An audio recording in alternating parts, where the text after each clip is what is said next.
Estamos parados faz alguns minutos. As luzes do metrô começaram a piscar e, de repente, tudo parou. Isso vem acontecendo já tem alguns dias, mas hoje está demorando mais para religar. A coisa está tão ruim que ontem mesmo eu estava nessa mesma linha, guardando a boa vontade dos funcionários da manutenção e olhando pela janela o escuro sinistro lá fora. Hoje minha irritação se transformou em pavor. Não posso entrar em pânico. Parece que só eu percebi o que está acontecendo até agora. As pessoas estão tão preocupadas com os seus celulares que não prestam a mínima atenção no que acontece lá fora.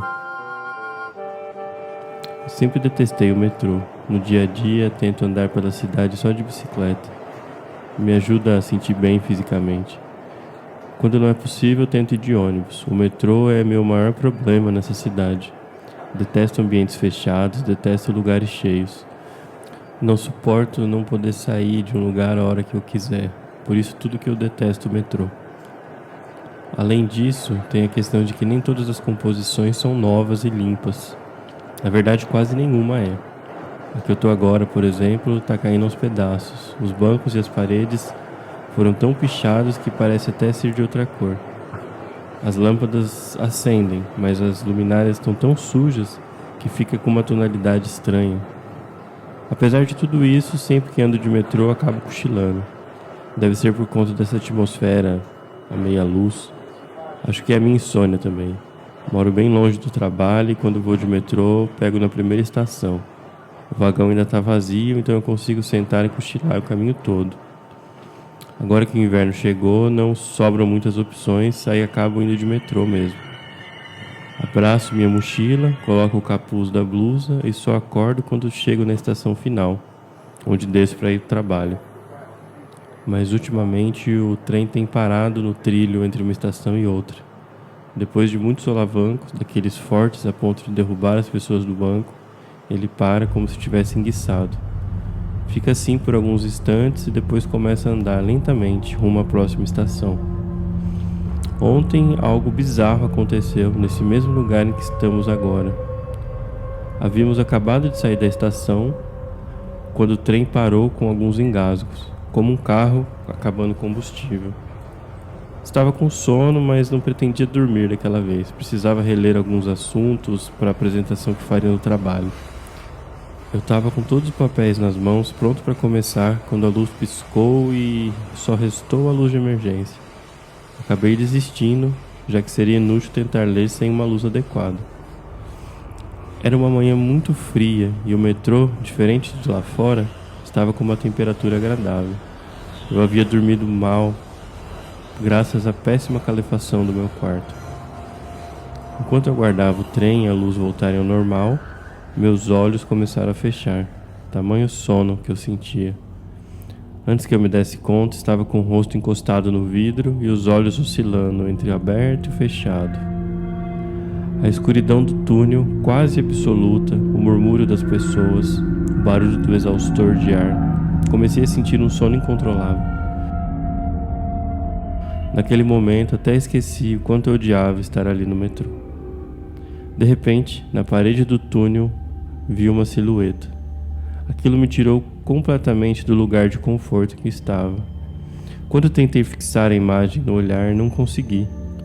Lá fora estava tão escuro que eu só conseguia ver o vulto quando olhava com a minha visão periférica. Ainda assim, tinha certeza de que algo estava parado ali. Por um breve momento, fiquei tentando me certificar de que havia alguém. De qualquer forma, pensei, devia ser um funcionário da empresa de transportes. Hoje o metrô parou no retorno para casa. Foi muito mais repentino, como se o vagão tivesse chocado contra uma parede. A sorte é que ele não estava indo tão rápido, mas mesmo assim algumas pessoas chegaram a se machucar. Diferente de ontem, agora as pessoas estão reclamando. Uns falam em processar a empresa, outros revoltados dizem que vão quebrar tudo. A maioria, contudo, se recompôs depois do chacoalhão e voltou a olhar para o celular. As únicas luzes que há são a das telas dos celulares e as luzes de emergência do vagão. Eu fui acordado do meu cochilo e acabei perdendo o sono. Comecei a olhar pela janela, torcendo para que o trem voltasse a andar. para que eu não chegasse tarde em casa. Essa área em que estamos parados é usada durante o dia como estacionamento de vagões, então o túnel é muito largo. As paredes ficam bem longe da janela e há algumas luzes vermelhas bem fracas para sinalizar os espaços. É ao lado de uma dessas luzes que eu vejo um vulto de outro ser parecido com aquele de ontem. Penso de novo que deve ser um funcionário observando o vagão parado. Só acho muito estranho que a figura parece ser de um homem que sente dor. Está encurvado. Pulo de susto quando o maquinista aparece na porta, gritando que a composição está parada por tempo indeterminado. Ele é um homem baixinho e gordo, com óculos de grau bem forte, de armação preta e redonda. Volto a olhar para a janela. Próximo às luzes distantes, há mais um vulto agora. Um deles começa a andar. Outro segue. São pelo menos 10 no meu campo de visão agora. Alguns curvados, outros bem retos. Sinto um nó na garganta de medo, mas tento ser racional. Devem ser funcionários. Não sou de puxar assunto com pessoas estranhas, mas viro para a senhora que está ao meu lado. Ela tenta assistir algo no celular, mas o vídeo está travado. Encosto a mão no seu ombro e digo: será que os funcionários não vão ajudar? Percebo que ao nosso redor as pessoas começam a notar as estranhas presenças do lado de fora. Muitos estão preocupados, todos ficam mais ou menos em silêncio. A maioria apaga as luzes do celular. É um instinto humano tentar se camuflar na escuridão quando algo ameaçador está à espreita lá fora.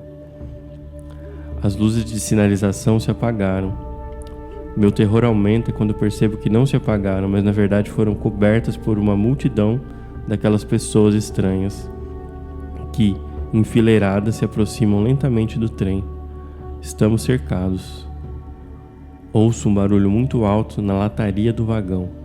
Da minha janela consigo ver o maquinista abrir sua janela e falar para o vulto que está mais próximo: ah, finalmente, a empresa mandou alguém para ajudar. Eu não entendo nada dessas panes elétricas. Já informei os... Ele não consegue terminar a frase. Para como se tivesse se engasgado e depois começa a gritar. Dezenas de luzes aparecem pelo vagão quando todo mundo acende o celular. Toda essa iluminação só serve para revelar um quadro de horror que havia se formado do lado de fora. O condutor do metrô foi agarrado pela garganta por um longo braço esquelético que o puxa para fora de sua cabine. Não é possível ver direito, já que as lanternas dos celulares oscilam e tremem, como todo mundo está tremendo agora. Alguns passageiros tentam ligar para emergência, mas os celulares estão todos sem sinal. Uma gritaria generalizada começa por todo o vagão. Olho para os lados e há rostos em todas as janelas. Pessoas de olhares vazios, rostos magros e peles acinzentadas, como se fossem feitas das poeiras, batem as mãos no vidro. Parecem elas próprias desesperadas para entrar, assustadas, quase tanto quanto nós que estamos dentro do trem. De repente, uma luz começa a crescer no túnel. Um trem da manutenção, pequeno, com apenas um vagão, vem chegando, com meia dúzia de funcionários. Quando os canhões de luz do pequeno carro se voltam para nosso vagão, as pessoas do lado de fora desaparecem, como se fossem feitas de sombras. As batidas na lataria param repentinamente. Tudo fica em um silêncio mortal. Por um instante, chego a acreditar que foi uma ilusão, um flash mob, alguma coisa do tipo. Os outros passageiros também tentam entender o que aconteceu. Algumas risadas nervosas aparecem como reação.